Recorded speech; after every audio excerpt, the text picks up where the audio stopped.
Hi everyone, let's solve this question.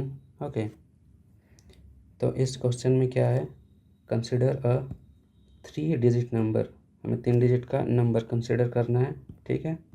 और वो पूछा है कि वो नंबर कौन सा है जो तुमने 3 डिजिट का कंसिडर किया है।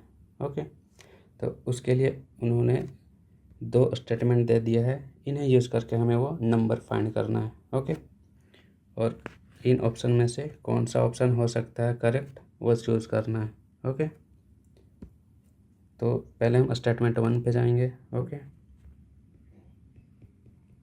स्टेटमेंट 1, तो ये क्या कहता है,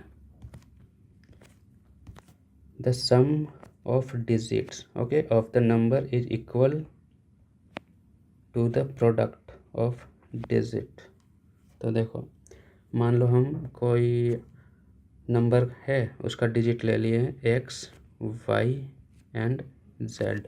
ओके, तो पहला क्या है यहाँ, सम। तो सम इसका क्या हो जाएगा, x plus y plus z, ठीक है। यह डिजिट का सम हो जाएगा उस नंबर का। अब सेकंड क्या है, यह है प्रोडक्ट। ओके, प्रोडक्ट हो जाएगा x multiplied y z. Okay, तो स्टेटमेंट 1 के अनुसार ओके, ये दोनों बराबर होने चाहिए, ठीक है। तो देखो, ये एक फैक्चुअल है ना, ये एक फैक्ट है जो आपको याद कर ही लेना है कि वो नंबर कौन से डिजिट से बनता है, 1, 2 एंड 3 से, ठीक है। इन्हीं तीनों से वो बनेगा, ये फैक्ट है। कैसे आया, क्यों आया, बस रट लो, ठीक है।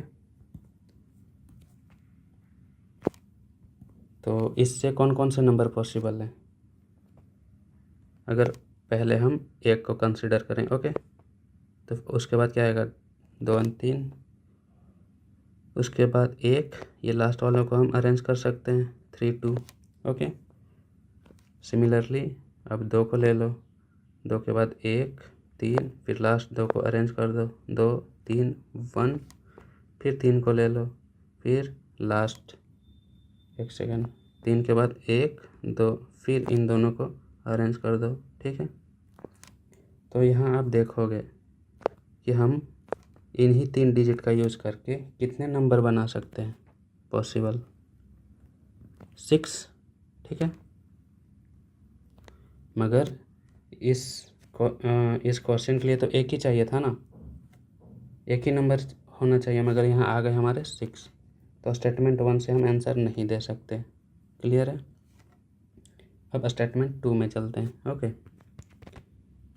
स्टेटमेंट 2 ये क्या कहता है, the number is divisible by the sum of the digit of the number, ठीक है।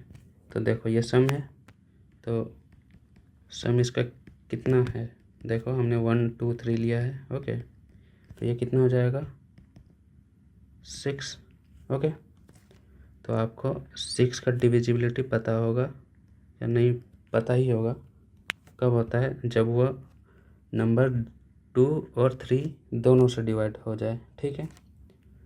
तो 2 से कब डिवाइड होगा कोई नंबर, जब उसके लास्ट डिजिट में इवन हो। यहाँ देखो ये, ठीक है, यहाँ इवन है। तो सेकंड स्टेटमेंट के लिए भी क्या आ गया, इस सेकंड स्टेटमेंट के लिए 2 नंबर आ गए, एक ये वाला और एक ये वाला, ठीक है। ये दोनों आ गए सेकंड स्टेटमेंट के लिए। तो यहाँ से भी कोई सिंगल आंसर हमारा नहीं निकला। ओके, तो स्टेटमेंट 2 ओनली से भी हम आंसर नहीं दे सकते हैं, ठीक है। तो हमारा अगर एलिमिनेशन करोगे तो क्या होगा, अदर स्टेटमेंट अलोन, ये तो कट जाएगा, ठीक है। ओके, अब देखो, अगर दोनों को मिला देते हैं, ठीक है, स्टेटमेंट 1 एंड स्टेटमेंट 2, ठीक है, अगर दोनों को कंबाइन हम देखेंगे तो कौन सा नंबर हमारा निकल के आएगा, यही दोनों आएंगे, ठीक है। 1, 3, 2 एंड 3, 1, 2, ठीक है। तो दोनों को मिलाने पर भी हम आंसर पर नहीं पहुंच रहे हैं, क्योंकि हमें यहाँ से भी 2 वैल्यू मिल रहे हैं। ठीक है, हमें चाहिए 1, क्योंकि फाइंड द नंबर, एक ही नंबर हमें चाहिए। तो दोनों में से कोई नहीं। ठीक है, मीन्स कौन सा हो जाएगा हमारा? Option number D, question can not be answered even using by both statement together. Okay.